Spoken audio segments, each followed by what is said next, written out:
Hi guys, so today I will be sharing with you what I've read over the past month. I am trying to do the Goodreads reading challenge. I set myself a target of 65 books, which in retrospect was probably a little bit too ambitious, but I'm going to see how close I can get to that target, and I just decided it would be nice just to do a video on either the first Friday of the month or the last Friday of the month, just to tell you what I read over the previous month. And if you wanted to, I've left a little link down below to my page on the Goodreads website if you want to keep up with my progress over on there, or if you're also taking part in the Goodreads reading challenge, please feel free to add me on there, because I really like finding new books and I like seeing what other people are reading. I only managed 3 books this month. I didn't post last month because the only book I read last month was The Lady of Hay, which Pete's mum gave me, and it was a massive book. But I've read 3 books this month. I'm like 8 books behind schedule according to the Goodreads website, which isn't great, but I'm sure I'll manage to catch up a little bit somewhere. So I'll just show you what I read this month.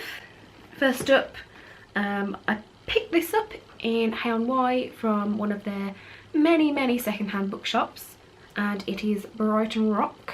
I'd heard the name Brighton Rock, and not just on my Topshop lipstick, but I knew it was a book, and I don't think I didn't really know what it was about or anything. I just knew the name, and when I saw it I was like, ooh, that sounds familiar. So I thought I would have a look and see what it was about, and it sounded really interesting. It did take me a little longer to read than I had anticipated it would, just because of the writing style, I think. But I really enjoyed it, and I think this is quite an old copy because all the pages are like nearly falling out, so I've had to be quite careful with it. But yeah, I really enjoyed this. I think I would give it a 4 out of 5.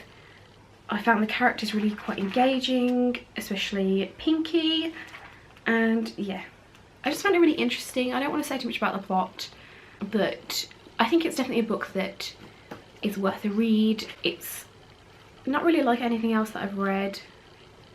Next up, I read, which has still got the 3 for £5 sticker on it, thank you, The Works.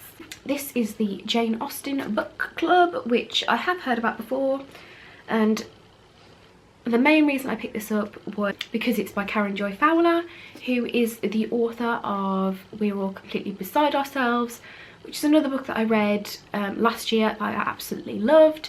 It was really interesting.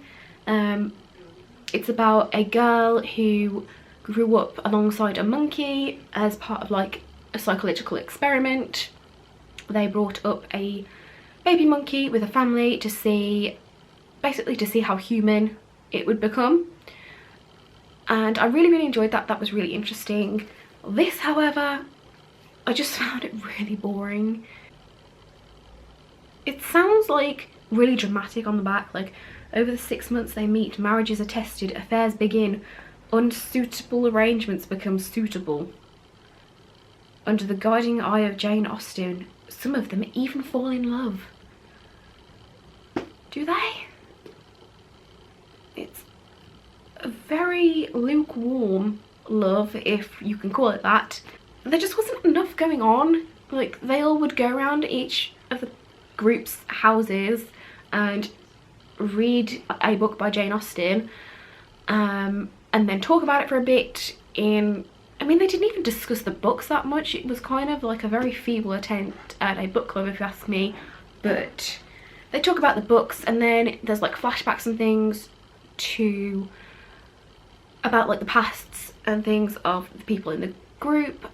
None of them were particularly interesting, apart from, was it Bernadette possibly? Which is a shame, because I really liked her in the book, and I thought like I really liked her writing style, but I think Bernadette was the only one that I found interesting in terms of her backstory. The rest of them just seemed pretty boring. So I think, despite the very pretty cover, that one will get a 2 for being so very boring. I'm sorry if you enjoyed this book, by the way, but there just wasn't enough going on for me. The Last book I read this month, which again was on a 3 for £5 in the works, was The Haunted Season by J.M. Malliot. I didn't actually realise that, I think this might be part of a series kind of thing, and I didn't realise that when I picked it up, about this guy called Max Tudor who was in the CIA, and then he's moved to this little town called Nether Monkslip and become a vicar, as you do. And he's a vicar who is married to like this new age pagan-y type woman, which I find really strange. This was better than the Jane Austen book club, but again, it just wasn't that interesting. It's basically about a murder. It's a mystery novel. This big rich man who lives in this big house with his family, who are all strange and don't seem to particularly like each other, and the mom died, and they've got this new young stepmom who's the gold digger kind of thing, which all seemed a bit dull, to be honest. And then someone kills the husband, shock horror, and basically it's just, the rest of the book is them trying to find out who killed the guy, but I don't even know how they figured out who killed him. And I was surprised in the end to find out who had killed the man. When it was revealed, I was like, oh, okay. I just didn't care. By the end, I didn't care who'd done it. It's not for me.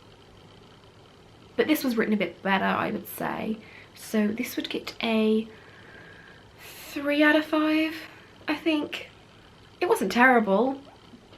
And if you liked that kind of genre, I suppose you would probably enjoy this, but it just wasn't my cup of tea. So that's everything I read this month.